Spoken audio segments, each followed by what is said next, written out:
I gave without expecting anything back and lost everything. At least that's what I thought would happen. I started small. A smile to a stranger, a door held open, a moment of real listening when everyone else had moved on. And honestly, it felt stupid, like I was being taken advantage of, like kindness was just another word for weak. Nothing in return. I kept waiting for someone to notice, to thank me, to give something back. Nothing. So I told myself what everyone says. Nice guys finish last. Kindness doesn't pay. People only care about themselves. I almost stopped. I thought maybe the world doesn't work this way anymore. Maybe I was the fool for trying. But then, something strange happened. Not immediately. Not obviously. A stranger returned my wallet. I hadn't even realized it was missing. No fanfare. No thank you.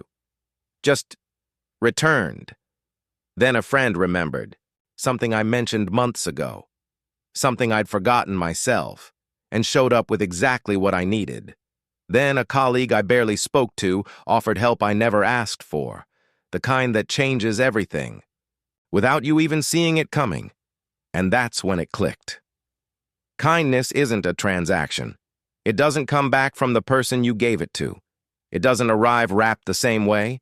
It doesn't follow your timeline. It comes back quietly, in ways you almost miss, from people you weren't even watching. The more I gave without keeping score, the more life started giving me exactly what I needed. Not what I wanted, not what I expected, what I needed. It wasn't flashy, it wasn't instant, it was something deeper. Because here's what no one tells you: when you give freely, you don't just change others. You change how the world sees you. You change how you see yourself.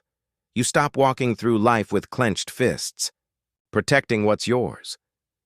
You start walking with open hands, ready to give, ready to receive, ready to see what you've been missing. And that's when everything changes.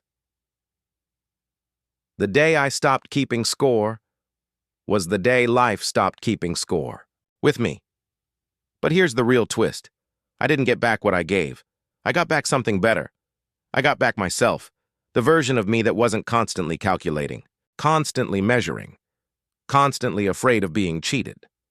The best way to get what you want is to stop counting what you give, because the moment you let go of the scorecard is the moment you realize you already have everything.